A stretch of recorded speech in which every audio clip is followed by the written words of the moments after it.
بسم الله الرحمن الرحيم. فيديو النهارده يا جماعه اللي هكلمكم فيه هو عن حاجه مهمه جدا جدا. ممكن يكون حاجه بسيطه لكن ممكن تضرنا فيما بعد او ممكن تضرنا في نفس الوقت. طيب هي حاجه بسيطه جدا لكن يا جماعه مهمه جدا اللي احنا هناخد بالنا منها، بالذات لو احنا عند بتاع زيت او فني او احنا بنغير زيت لنفسنا. طبعا احنا بنيجي نقول لان طلف المكان الطبه في بلسر 180 بيتلف على طول، وده طبعا بيؤدي معايا لتلف في فرغه الموتور. طيب نبص هنا على حاجه بسيطه جدا، وزي ما قلت في بدايه الفيديو اللي احنا يا ريت كلنا نخلي بالنا منها. نبص هنا يا جماعه نلاقي هنا رمل موجود على الورده الالمونيا اللي هي بتبات على فرغه الموتور. طيب هنتكلم نقول ايه اضرار الرمل وممكن يسبب معانا لايه. هي حاجه بسيطه لكن ممكن تضرنا بالفعل. زي ما شايفين هنا الرمل اللي موجود ده طبعا بتكون عفانه من اللي بيقفل صاحب المركز او بتاع الزيت، بيقفل بدون ما بيمسح في المكان بتاع الورده او الرمل اللي بيكون موجود على الطبه.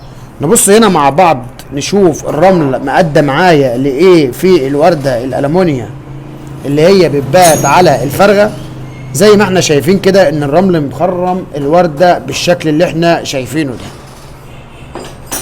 نبص من اللمه الثانيه، احاول اغسل لكم الطبه من الرمل. شايفين يا جماعه الرمل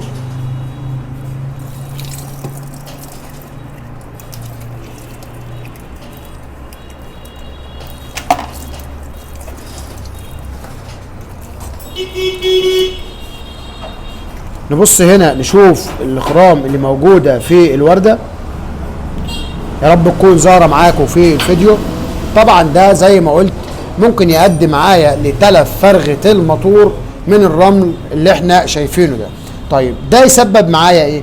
لو جه يا جماعه رمل على السن اللي هو هيربط فيه الطبه في الفرغه الالمونيا اللي هي بتاعه الموتور، ممكن يؤدي معايا للففان السن ويركب اول سنه تركب عكس، بالتالي ممكن تطير معايا الفرغه بسهوله. طيب تاني حاجه وهي الرمل ده ما بيخليش الورده تقفل على الفرغه مظبوط، وبالتالي هينشع معايا زيت بالشكل اللي احنا شايفينه كلنا في الجزئيه بتاعه الموتور. الجزئيه اللي هي بتاعه الموتور زي ما شايفين يا جماعه الزيت اللي موجود من الداخل. شايفين يا جماعه كميه الزيت بين الطبه. طبعا ده كله زي ما قلت من الرايش، ولو لمحنا جوه عرفنا نجيب جوه هنوريكم، لان الرمل ادى معايا برضو مطرح الطبه اللي هي في الفرغه، مكان الطبه اللي هو في الفرغه ادى معايا لتلف الاخرام مكان الفرغه. طبعا هو الحمد لله مفيش اي ضرر دلوقتي اتأدى للموتوسيكل ده غير ان هو بينشع زيت بسيط بس. زي ما قلت لو عايز احافظ يا ريت يا جماعه اللي احنا او اي حد هيغير لنا زيت او احنا هنغير زيت نتاكد لان الطبه نظيفه ومفيش فيها اي رمل او اي رواسب تؤدي معايا لتلف مكان الطبه او تؤدي معايا للمشاكل اللي اتكلمت عليها. طبعا هو الفيديو يا جماعه زي ما قلت انه حاجه بسيطه جدا جدا لكن ممكن تضرنا فيما بعد او ممكن تضرنا في نفس الوقت. وبكده يا جماعه ده كان فيديو النهارده ليكم، ولو عجبكم الفيديو متنساش الاشتراك واللايك وتفعيل الجرس.